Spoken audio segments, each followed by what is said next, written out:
to the Dream Journal. From the studios of KSQD in Santa Cruz, the Dream Journal is a weekly show where we explore the healing powers of nighttime dreams through conversations with dream experts and with you. So there's no those vital minutes, time is keenly found. We are not alone, water over stone, even if you're by yourself. In the words of Carl Jung, who looks outside dreams, who looks inside awakens. The name of today's music is Experiential. Is there evidence to show that people were lucid dreaming in ancient times? Today's guest is Egypt enthusiast Sara Janes. We'll be talking about her new book, Initiation into Dream Mysteries, Drinking from the Pool of Mnemosyne. I'm your host, Catherine Bell, Experiential Dreamwork, and welcome to the Dream Journal. The Dream Journal is also a weekly podcast. Please subscribe, rate, and review. But most importantly, tell your friends. The main purpose of the show is to share enthusiasm about dreams and interest in dreams, so talk to your friends about dreams. You can also find archives to the show at ksqd.org at /the-dream-journal. So starting with my personal dream work, the way that I do, and listeners will know that I have a whole series of dream journal nightmares. It's a regular thing for me. Every 6 weeks or so there'll be something. And I had a new kind of dream journal nightmare the other day, that everything was going wrong, as in my typical dream journal nightmare. I can't get to my desk. There's everything is in my way. There's no board. But then it shifts. Something happens, and it turns out my guests are two children, 5 and 6 years old, a boy and a girl. And I start talking about the boy, because the boy, they're not that interested in talking on the microphone. And the boy just wants to crawl up into my lap. And so I let him crawl up into my lap, and then I just relax, and everything's kind of okay. And Rick's talking to somebody else, and I'm figuring, the show is fine. So there's this shift where I'm ending up feeling kind of okay in the show. So this dream journal nightmare has shifted and to one where I'm sitting with a boy on my lap and just feeling that connection. So I love following themes. That's one of my favorite things with dreams, is to notice themes in my dreams and notice how they change. So I wish the same for you. So we will be taking call-ins during the last 30 minutes of the show, but you can also email us at any time at onair@ksqd.org. Okay, Sara Janes, welcome. Thanks for coming on the show. Hello, thank you very much for having me. Great, glad to have you. Thanks. So Sara Janes, who is dialing in here from England, is a hypnotherapist, a lucid dreamer, and she corrected me, she's not an Egyptologist. How would you describe yourself as far as Egypt goes, Sara? Well, I host a YouTube lecture series called Explorers Egyptology. So I'm the host, but I have a lot of very interesting Egyptologists as my guests. Okay. So a host of Egyptologists. And she hosts many online events, as Sara Sully said. She has schools and podcasts all about the ancient mysteries. Her new book is called Initiation into Dream Mysteries, Drinking from the Pool of Mnemosyne, which refers to the Greek goddess of memory, sense-making, and eloquence. Mnemosyne is the archetypal deity of the Asklepion Dream Temple tradition. Sara's book explores the history and culture of the dream as medicine in the Western esoteric tradition, and is designed to lead the reader on a self-initiatory journey inspired by the dream philosophies and sleep temple systems of our wisest ancient ancestors. You can find Sara Janes at themysteries.org. So, Sara, maybe you could start by telling us a little bit about yourself and your journey with dreams in particular, and how does that tie in with these mysteries, Egyptian mysteries and ancient mysteries? Well, I'm starting to realize how it ties in relatively recently, actually. I've always been a lucid dreamer for as long as I can remember. I can remember dreams from being what I think dreams from a baby and a toddler and really young childhood dreams. And for me, they're about memory. And I believe that whilst you're dreaming, you have access to this different kind of dream memory. I don't know if you've ever had the experience of when you're in a dream and you feel like you remember um, existences in other dreams from within that dream. I Absolutely, yeah. find, There's yeah, certain landscapes that I return to again and again. yeah, me too. And I think that was one of the things that helped me to cultivate this kind of feedback system between my waking life and my imagination and dreaming. Because when I was a kid, I used to map my dreams and draw my dreams a lot, and that really helped, I think, to create this tangible realm that I travel to. And I still go to the same places these days as well, actually, but they kind of get built upon over time. So I've kind of come up with this theory that I call it's almost like psychic architecture or landscaping, where you're really kind of building this memory palace that's a representation of your personality, I think. And I personally have like a definite dream aesthetic. If I have a dream that doesn't fit in with that aesthetic, it feels really weird. It's like I'm almost dreaming somebody else's dream. And actually, that is something that happens, especially when I've shared beds with partners. I start to have these different kinds of dreams where I feel like I'm perhaps picking up on sensory information coming from sharing a bed with somebody else, and that person's usually incorporated in the dream, and then the nature and character of the dreams can be a bit different as well.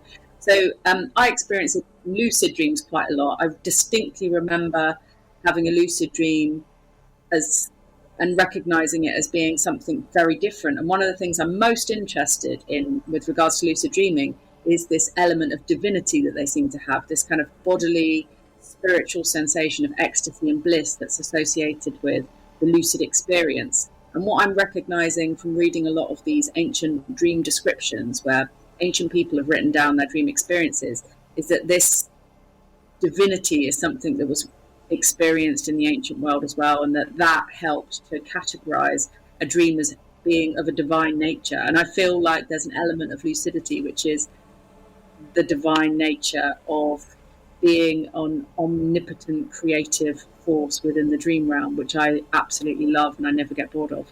So you're saying, so tell me more about this divinity. Like, how would I recognize that in my dream? What does that look like? The ecstasy and the bliss. Ah, bliss.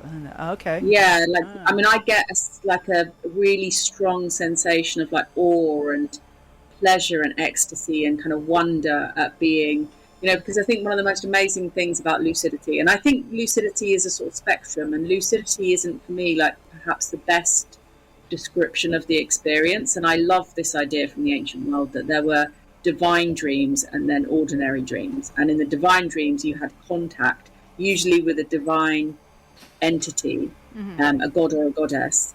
And in ordinary dreams, it would be, I don't know, often coded messages about things that might occur in your future, told through the language of fairly ordinary, if a little bit bizarre experiences.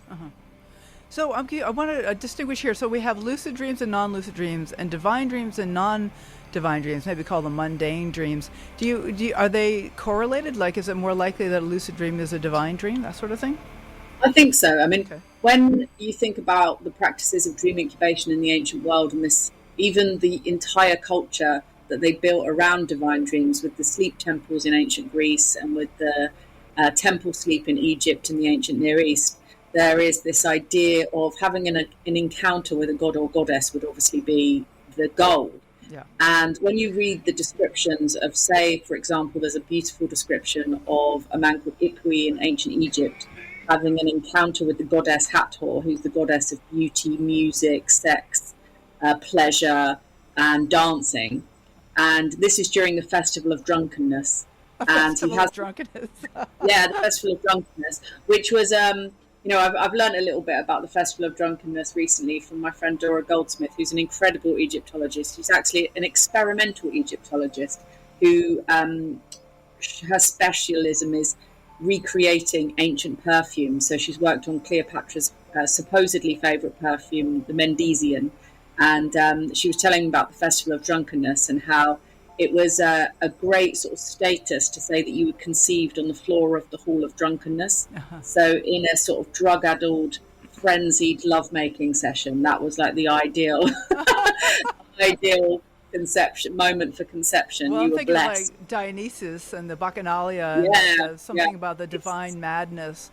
You'd That get more talk of fetal alcohol syndrome these days, I think. yeah, I think that's not such a good idea.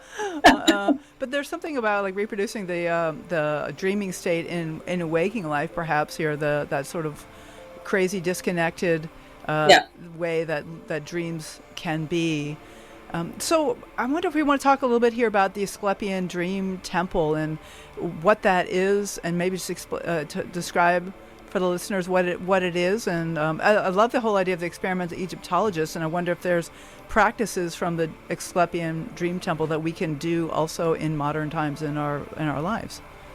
Well, to me, the Asklepion kind of represents the ideal hospital. I mean, I would like to reintroduce the practices from the Asklepion in modern day healthcare, because I think an holistic approach to healthcare is something that we're really missing in the Western world at the moment. And in ancient Greek and across Egypt and the ancient Near East, there was this idea of harmony being a factor in health.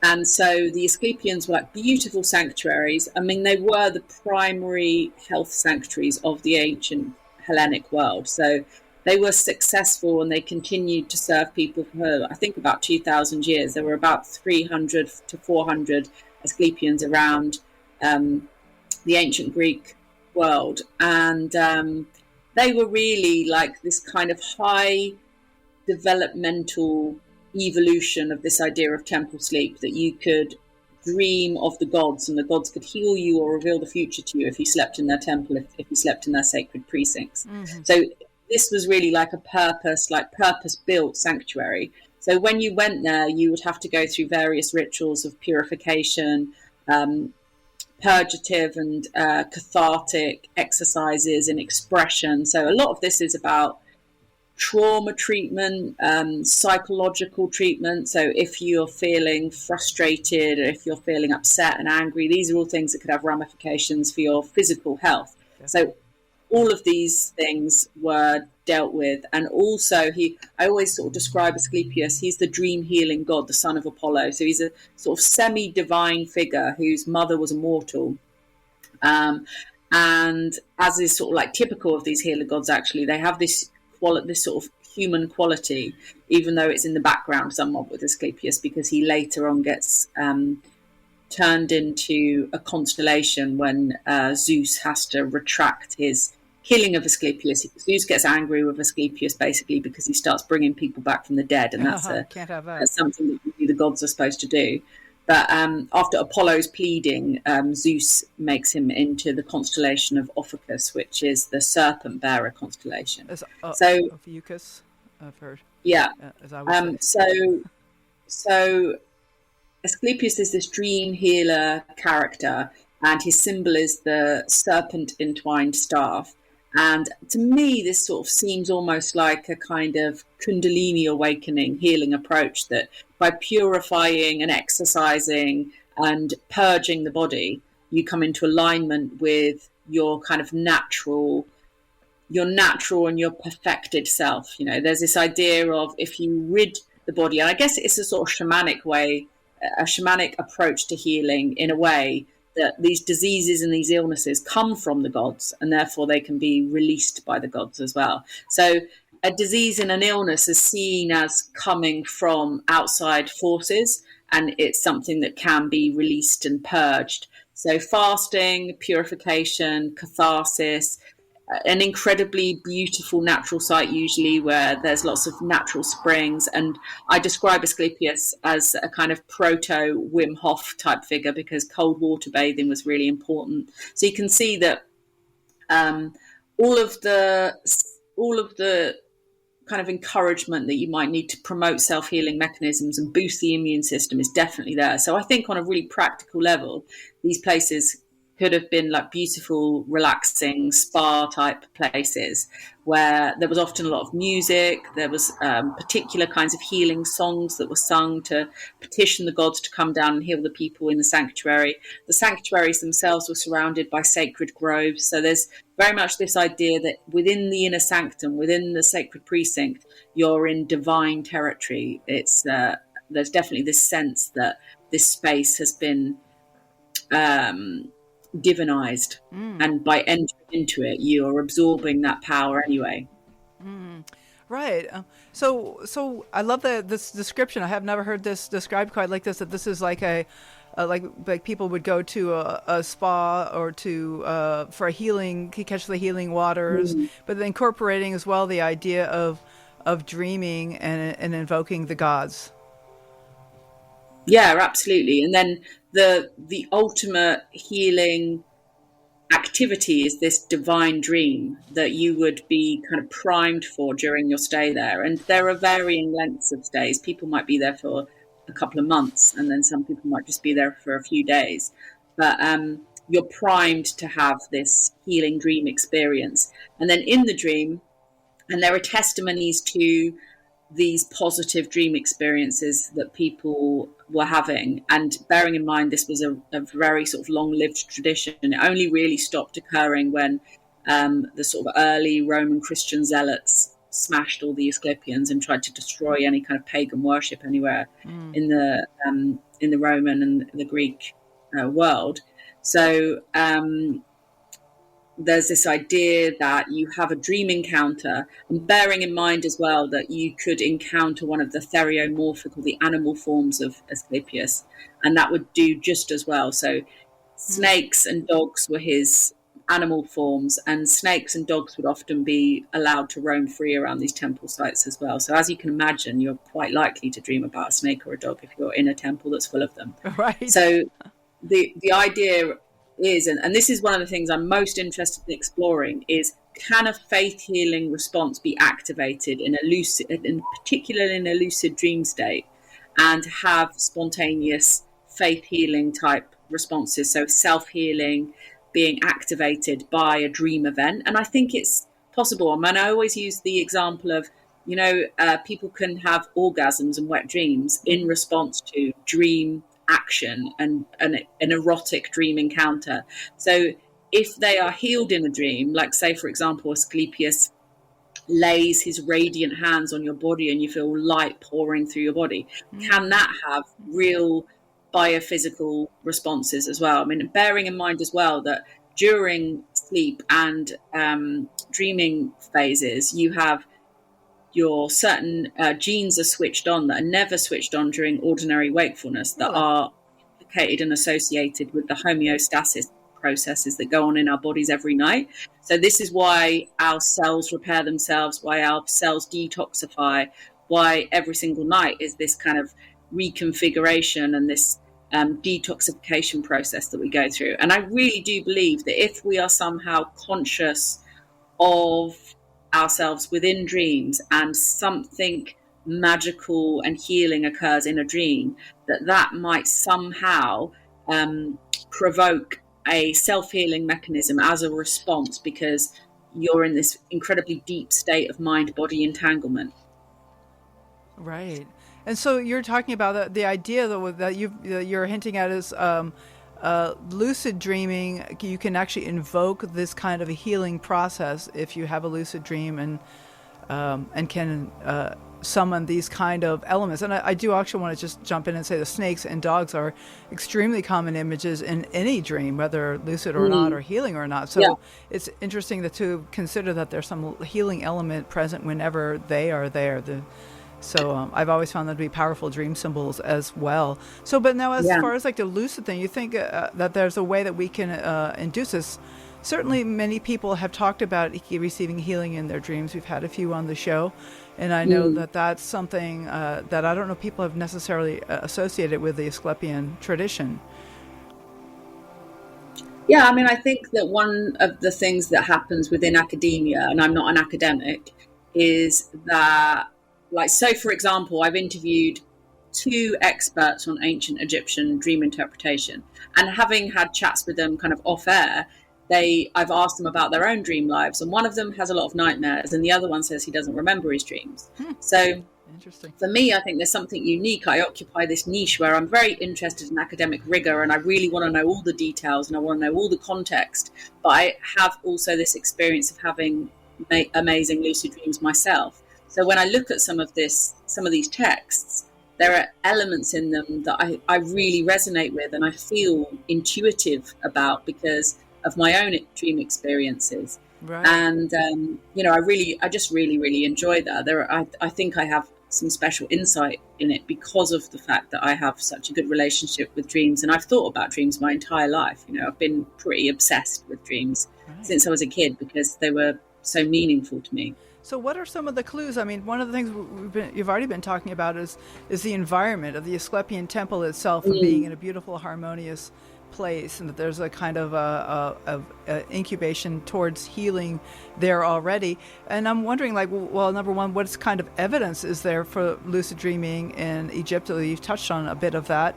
And also, how can we recreate that experience in ourselves? And what about you? Do you have examples that you have had certain dreams that you felt were healing? Yeah. I had a dream once I've had dreams with Mnemosyne. I haven't had a dream with Asclepius, but I've had a dream with Mnemosyne. And I think Mnemosyne stands out as a really significant figure to me because I've always been interested in dream memory, and I've always found the memory aspects of dreaming amongst the most fascinating elements of it. And especially this sensation, like I was saying, of dream deja vu, or dream like being on the edge of almost remembering everything that's ever happened in the world. I've always thought dream memory is like the way to go. And, even just waking up, and if you haven't had a lucid dream, how you sort of catch the wisps of a dream and it evaporates, even though it could have been super meaningful and moving in the moment, how it evaporates is incredible. Why does it just disappear? So Mnemosyne is the goddess of remembrance, the personification of memory, of eloquence, of eruditeness. She was invoked by poets and orators when they were talking to be able to kind of get their point across really beautifully and efficiently. And she's also, and it shouldn't be forgotten, she's the daughter of the god of heaven and the goddess of the earth. And she's also the mother of all the Muses. So she's the ultimate source of inspiration, the absolute source of all inspiration, divine inspiration on earth. And I think that that's really important in terms of dreaming as well, because you have dream epiphanies and dream revelations and dream inspirations, and they're often what create this sense of bliss and ecstasy.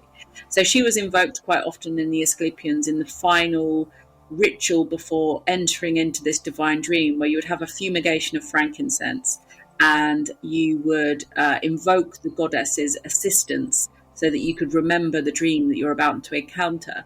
And I think this remembrance issue is really important, because I don't think it's just about remembering what happens in the dream. I think it's about remembering that you're dreaming whilst you're in the dream, because dreams that are lucid, you kind of remember yourself, you remember who and where you are whilst you're in a dream, and that's what creates the lucid experience. So I think that she's very significant. Right. So drinking from the Pool of Mnemosyne is part of your book. So say more about that. What does that mean? So Mnemosyne is a figure in the ancient Greek sleep temples, but she's also a kind of hypnopomp figure and a figure in the Orphic mysteries, where she guides the deceased, the initiates of the Orphic mysteries, into Hades.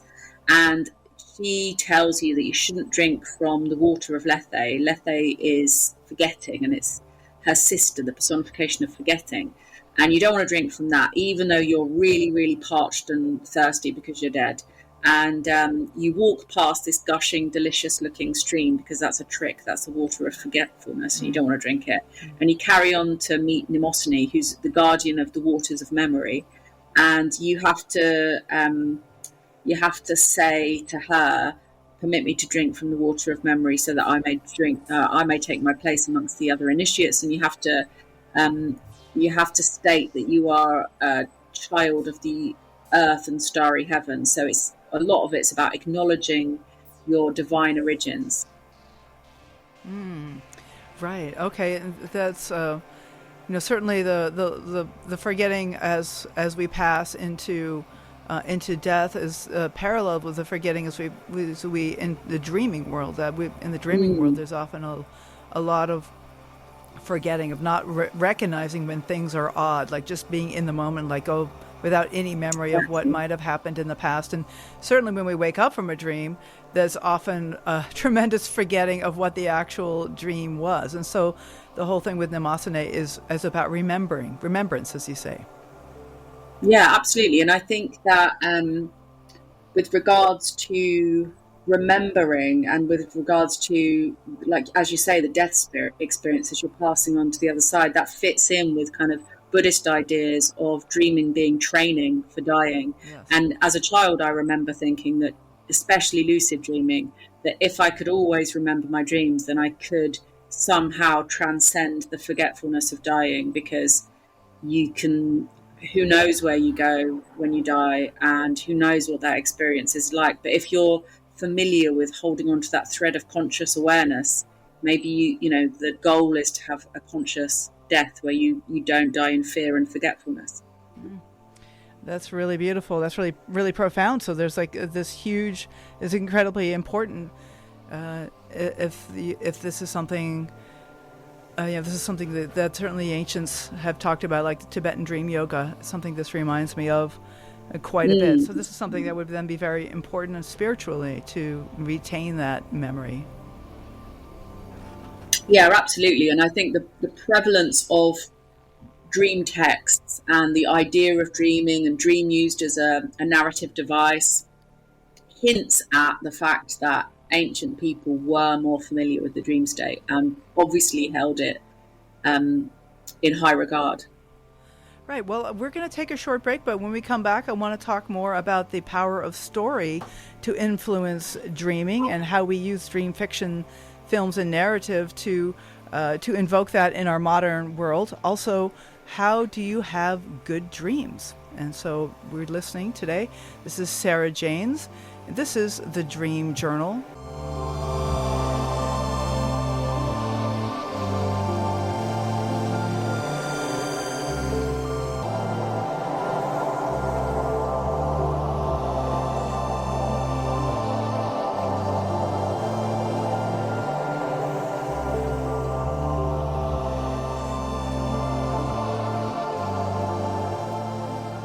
You're listening to the Dream Journal, broadcast live from the KSQD studios in Santa Cruz.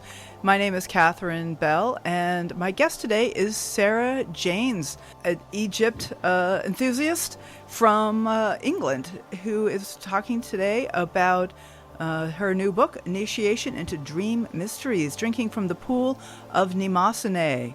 This is all about the Asklepion Dream Temple tradition and all sorts of ancient practices that we can engage in now. Sara, welcome back. Thank you. So let's start about the power of story to influence dreaming. Like, what do you have to say about that? Well, for me, this is about the idea of dream incubation, which seems to be one of the favored ways of engendering a desired dream in the ancient world. So this is the idea that you kind of create a narrative yourself. If you think about the mythic and religious structures in the ancient world, if you have a kind of narrative whereby gods and goddesses appear in a certain place, then by sleeping in those places, you have the opportunity to engage with them in the dream world. So stories, I think, probably originated in dreams, probably originated with writing out dream experiences, and then created this like feedback system of, as soon as you create a character in a dream, then you've got someone you can draw, you've got someone you can write about, and then when you've drawn them and when you've written about them, you've created an avatar to be active and alive in a dream state, and then the process continues. That's why I think dreaming and creativity completely go hand in hand. They are self-fulfilling prophecies. Right. There's a huge amount of creativity that happens in dreams, and there's many stories of people who have created scientific ideas, songs, pieces of art from their dreams. And I think there's just in a more general way, thinking creatively. Like, often I'll wake up with a new a new way of looking at something, that some problem in my life that's like, oh, well, it's not such a big deal because of X, Y, Z. Even this, I don't know if you heard my dream at the top of the hour, that there's a way that my dreaming world seems to be exploring the whole concept of the dream journal and the thing that I do here, and is finding a way to make it more friendly. So it's like thinking of sitting with a child on my lap rather than fussing around with all this technology.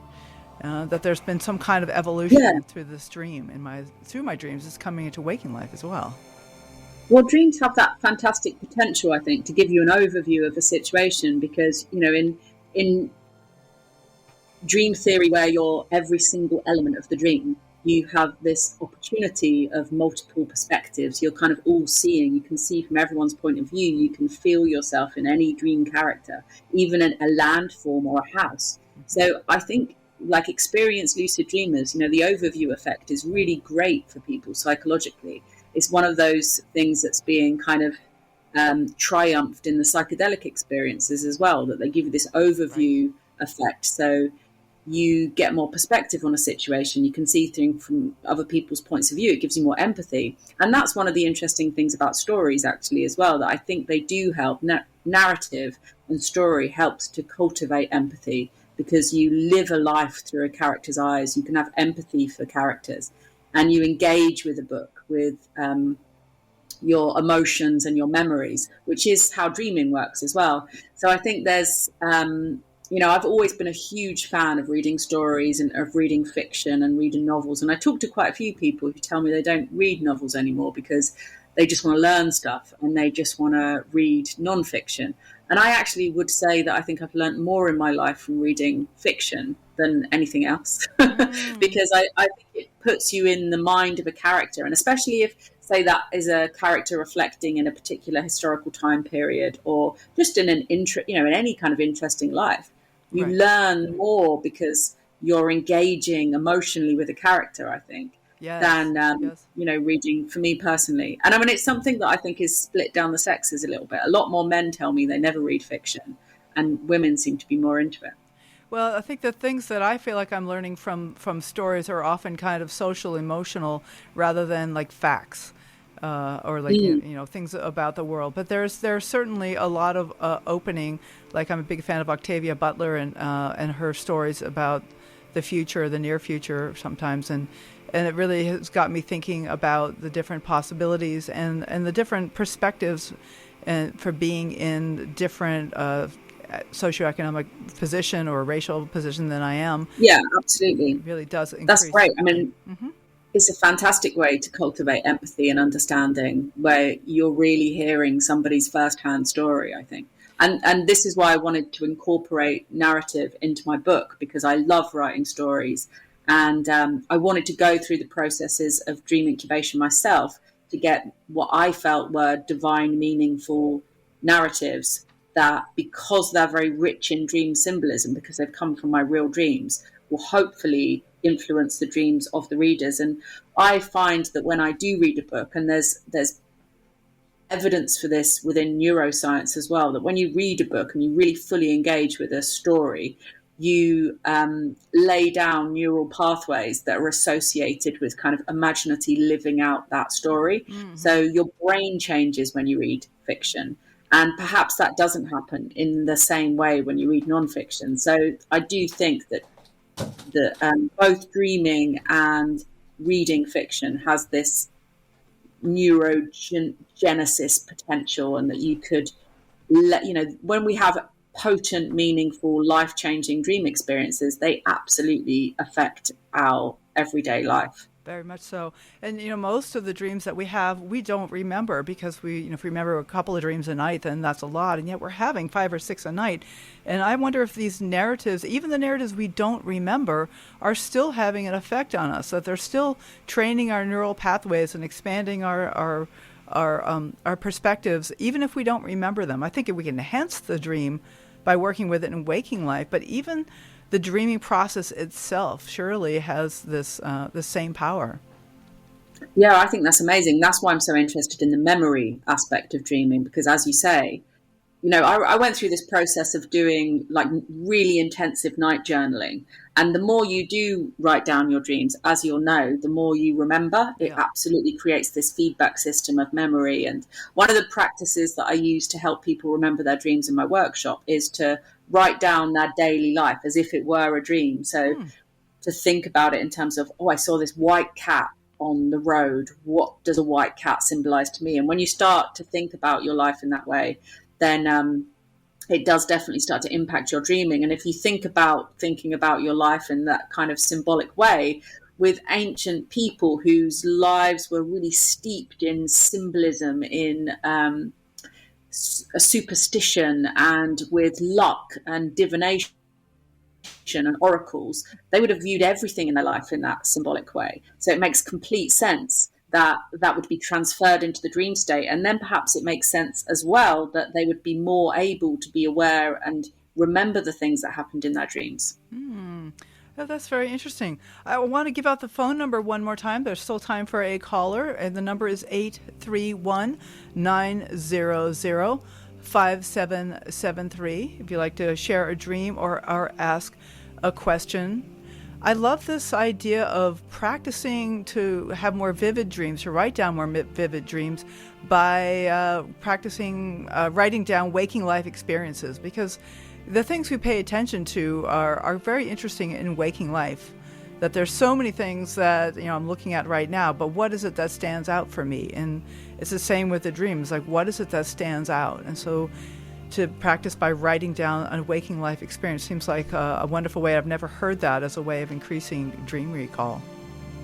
Yeah, one of the other interesting aspects of ancient dream interpretation is about wordplay and punning. So that's another element to look at in terms of what things do stand out to you and what do their words mean to you, and how can you break down those words, and is there any punning or wordplay that's happening there? And that element of like what gets your attention in dreams is interesting as well, isn't it? Because one of the things I love about dreams is when you have there's a joke in your dream, and in the dream it's hilariously funny. You're like crying with laughter, and when you wake up and you recall what was so hilarious, it's just not funny at all. It's very rarely properly funny. It's just made you laugh for whatever reason. Yes. So there are so many aspects of dreams that I find just really incredible. I'm amazed more people aren't interested in studying them scientifically, because I actually think they hold the key to consciousness. Well, there are quite a few people in the IASD, the International Association for the Study of Dreams, which is a international group that one of the things they do is they study dreams. And there's a journal which has scholarly articles about dreams. But I think your idea about connecting it to the origin of consciousness is something I have not seen a lot of work on. People will study like frequency of different kinds of dreams and how they influence waking life, but the actual connection to consciousness itself is something that would be a very fruitful area. Yeah, I think, and memory as well. Yes. Memory is the most perplexing, incredible aspect of dreaming to me. And I think it hints at maybe the early development of our memory systems as human beings. And I just find, especially when you have that experience of within a dream, you have this kind of tsunami of remembering every other dream you've ever had and all the different kind of paths that you've been on during these dreams. And yet that's not information that you necessarily have access to when you're awake. So it's almost like we have these parallel subconscious memory systems that we tap into when we dream. Oh, yeah. Well, there may be something to that. The different parts of the brain are active while we're dreaming versus when we're awake. And I wonder if that's where those memories are stored, perhaps. So one of the things that I wanted to get to on your list of topics is what will dreams be like in the future? I wonder what you have to say about that. I wonder whether virtual reality might help encourage more people to have dream type experiences, because there's something about the immersive nature of VR, which I think is quite similar to the lucid dreaming experience, where you actually kind of feel like you're really in this other imaginal realm. Yes. And I think the more you have those experiences, however they're created, the more likely you are to lucid dream. So I hope that is true. I'm concerned about the lack of attention and care dreaming is given. And one of the things that I'm doing to try to look at that is doing sleep hygiene and dream workshops for teenagers, because I think teenagers especially suffer with this kind of modern culture of never being off of a device. And that's one of the things that's hugely impacting sleep quality. And having good dreams is a lot to do with having good sleep quality. Absolutely, and having good sleep quality is massively, massively important for health in a way that I don't think is anywhere near enough appreciated. I think all mental health conditions usually have some kind of fingerprint of sleep disruption or dysfunction. Absolutely, they do. Almost every, I have read that that's true, that every single mental disorder has some kind of associated sleep disorder. And so the sleep is incredibly important. And as a dream coach, I actually often spend a fair amount of time helping people with their sleep hygiene, because I really care about the sleep. And of course, that's where the dreams come from too. So it is super important as humans. You know, we're talking about the divine and lucidity, and there's something that keeps coming back to me. And I'm looking right now at my purple mask on the desk here. And that I wanted to ask you about lucid dreaming. I'm not a very common lucid dreaming. I have lucid dream envy because I rarely lucid dream, but it's always very exciting when I do. I mean, a couple times a year I have a spontaneous lucid dream, and it's very typical that when that happens, that everything in my dream is suffused with this kind of electric purple energy, and like that's interesting. Yeah, and I wonder if you know of anything like that, or if there's something about that. Like, that's one of the ways sometimes when I can recognize I'm dreaming, I start to notice like purple edges on things. I'm like, oh. I wonder with that whether we are, because lucid dreaming is this kind of hybrid state, I wonder whether we're more sensitive to light coming in through our eyelids. But there's definitely like a certain light quality in lucid dreams that I recognize as well as being like violet, blue, purple. And it's like light isn't coming from a solar source or a light bulb. It seems to be emanating from the things of the dream. Absolutely. And the light quality in and of itself, I describe often as being a kind of dark radiance, because it's not like any light that you experience in wakefulness. I love it. I mean, I think it's one of the most interesting elements of lucid dreaming and dreaming.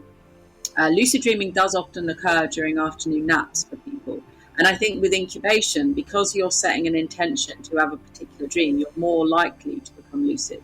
So I always reckon that incubation is one of the best ways to try to have lucid experiences. And what do you recommend for incubation to induce lucid dreaming? There's so many different ways. We've had lots of lucid dreamers on the show, and everyone has their own favorite. What are some of your favorite induction techniques? One of the things that really seems to work for me is this idea of personal mythology and identifying for yourself what are regular motifs, themes, symbols that you see. You know, I think this idea of working on your own kind of dream aesthetic. I've always been like interested in filmmaking and films and cinema. And I think that your dreams make up this kind of oeuvre of your soul, and you can look through them and you're bound to find common motifs, themes, animals, characters that you see regularly. So in terms of incubation, what I would try to do is identify what they are, write about them, draw them, write down perhaps a narrative in which you see or you interact with these particular characters, and practicing incubation during the afternoon when you're not necessarily really tired and it's not late at night is more in keeping with the ancient methods of incubation, whereby, you know, a lot of people think it's about going to sleep for the night, but actually dream incubation and working on engendering these kind of divine dream encounters are more like hypnotic experiences in some ways. So they're more like lying on a psychiatrist's couch and entering an altered state. And you might fall asleep, but it will be a kind of shallow, light sleep where you're more likely to have kind of really colourful episodes of REM. Okay. Yes, that's helpful, because they often talk about like setting your alarm for 3:00 in the morning. I'm like, hell no, yeah. I'm not going to do that. Really well. I mean, one thing, I know this sounds really weird, but I find Scrabble really helps me have interesting dreams. And I Scrabble. think there might be something to do with, language and words, because I think there's a strong connection between language and words in terms of what dream content is generated. And there's something about when you're playing Scrabble, I don't know if you're into it, but I'm really into it. Sure. When you kind of, do you ever look at your trough of tiles and feel like, I know there's a 7-letter word there, but I'm not sure what it is, but it's on the tip of your tongue and you eventually work out what it is. But you have this kind of divine moment of inspiration where you're like, I know it's there, and it's just waiting for your like conscious mind to catch up with it to work out what it is. Mm-hmm. There's something about that reminds me of like becoming lucid in dreams, where you're kind of aware below the surface of your consciousness in that moment, and it's unraveling before your eyes. And I think there's something about kind of working through the words, generating words, and any kind of memory activities, any activities you can do. And also the same goes for supplements. Any supplements that are have a reputation of being really good for neurogenesis and memory function are ones that are generally also good for lucid dreaming, because I do think it's a memory process. So it's like, something about conscious memory. For example? So lion's mane mushroom powder is really great as a sort of cognitive enhancer. Even things like vitamin C can be quite good as well. There's a whole list of nootropics. Lemon balm is especially good for lucid dreaming, and also gives you very sort of like peaceful, calm, cheerful dreams as well, because it's a real mood booster and natural antidepressant as well. I love saffron. Saffron is a spice associated with the ancient culture of Manoa, and I love that. And that's also like it's a mild aphrodisiac, and it gives you really sort of peaceful, lovely dreams. I include it in my dream teas all the time. And then there are things like, I'm trying to think what, Huperzine A I found to be quite useful for lucid dreaming as well. But pretty much any of those kind of memory enhancing natural supplements are useful. And any activities you can do where you actively reimagine and visualize previous events, actually actively using the imagination. I think this is why kids have so many lucid dreams, because they're in imaginative play so much. And I remember myself as a child, when I used to play, it was like I was inhabiting this imaginary world. And if I was playing with the doll's house, for example, I could be like inside the character and speaking to the other characters, and it would be kind of overlaid with, I was obviously aware of the real world as well, but I could be like fully engaged and immersed in this imaginal dimension simultaneously. And I think that's why children are natural lucid dreamers, because they spend nearly all of their time imagining. Oh, that's interesting. I like that idea. That's wonderful. So, Sara Janes, your webpage is themysteries.org, and you have so many podcasts and events and classes. I wonder if you'd like to talk a little bit about what you're offering coming up in the next few months. Yeah, sure. I am doing a winter solstice dream Heka ritual. So this is based around ancient Egyptian magic, and we're going to be invoking the ancient sky goddess Nut and the ancient sun god Ra. And we're going to be doing a little ritual to kind of sow our intention into the unfolding new year at this kind of time where the days are shortest, and we're kind of seeding our intentions into the returning sun. So that's this Wednesday coming. And then there's lots of things happening, actually. I mean, I run a regular Egyptology lecture series, and all the information on that can be found on my website. And there's lots of YouTube videos that have been posted where I've interviewed Egyptologists. This past year, we've been focusing on feminine power in ancient Egypt, which has been fascinating. And then this coming year, I'm going to focus on magic and alchemy in the ancient world as well, which I think is something that I think it's one of the most fascinating aspects of the ancient world, is this concept of magic and sorcery and alchemy in the ancient world. And there's so much evidence and so many ancient magical scripts and spells and recipes. So that should be really interesting. And then in June, I'm doing a conference in Tuscany. And then I'm actually coordinating a dreaming symposium with my Greek publisher in Athens next October, And that's going to be like a full week of dream events, from everything from speaking to like properly scientific sleep medicine researchers to Jungian dream analysis and experiential workshops and art, performance, film inspired by dreams as well. And in Athens, so it's going to be great. Athens, wow, that will be amazing, right? With the home of the gods. Exactly. Well, there's a sleep temple on the southern slope of the Acropolis as well. So I'm hoping we're going to get a chance to go there too. Wonderful. So Sara Janes, again, that webpage is themysteries.org. I wonder if you have any final thoughts for our listeners. Well, what time is it there? Oh, it's almost 11 a.m. in California. Oh, it's 11 a.m. Yep. See, I'm getting ready to go to bed. But, Yes. well, what I would suggest is trying an incubation practice out in the spirit of ancient Egyptian dream magic, where you write down the dream that you want to have, and then as you're falling asleep, imagine that you're already in that dream and you're already having that dream. So stay on your back and allow yourself to drift into sleep. I always kind of try to encourage people to feel like Alice in Wonderland falling down the rabbit hole. So as you're falling into sleep, imagine the dream that you want to have and try to vividly visualize the faces, characters, scenery of that dream. And I think that's the easiest and best way to attempt to incubate a dream. If it doesn't work the first time, try it again and again and again. I think like practicing is important, and eventually it's going to be worth it. Well, it sounds like a wonderful way to fall asleep, whether it actually incubates that particular dream or not. It sounds like a lovely way to get comfortable and go to sleep. Yeah, it's nice. I mean, people talk a lot about sleep hygiene, but I think I like the idea of dream ritual, that you have a ritual every night. I mean, I like to have a bath. Having a bath is great because it actually does lower your core temperature, and you're more likely to have a whole restful night's sleep if you do that. Of having like a sacrament, of perhaps having a little altar or shrine where you put the kind of items of your desire, images of them, and then keeping a dream journal, and just really enjoying and appreciating the dream state and recognizing that it's like a great enriching element of life. Well, I think I'm going to start thinking of my bedtime as my own little Asklepion Temple moment. So Yeah, thank you. Perfect. Maybe get a few snakes on the carpet. I'll have the dogs. Yeah, great. That's good. I did actually dream last night that I was stroking my friend's dog for a really long time, and it did feel quite healing. Yes, wonderful. So thank you so much, Sara Janes. Thank you. All right, Thanks for take having care. me.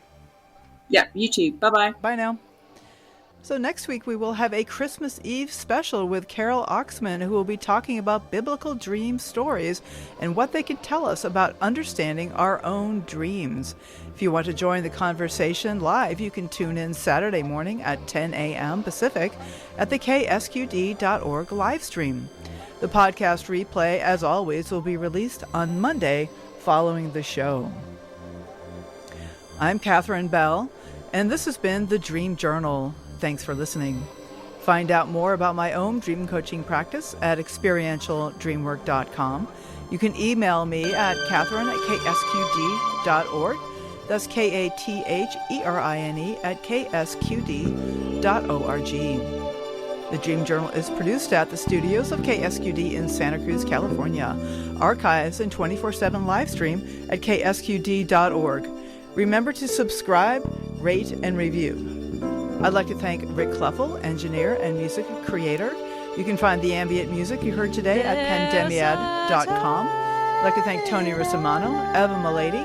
The intro music is Water Over Stones, and the outro music is Everything, both by Mood Science. Tomorrow morning when you wake up, take a minute to write down your dream and bring it to the next Dream Journal. All the boys and the girls and everyone in the world knows that so much is wrong,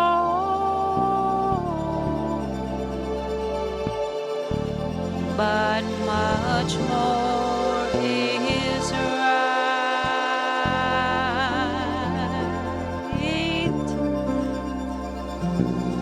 We see in the darkness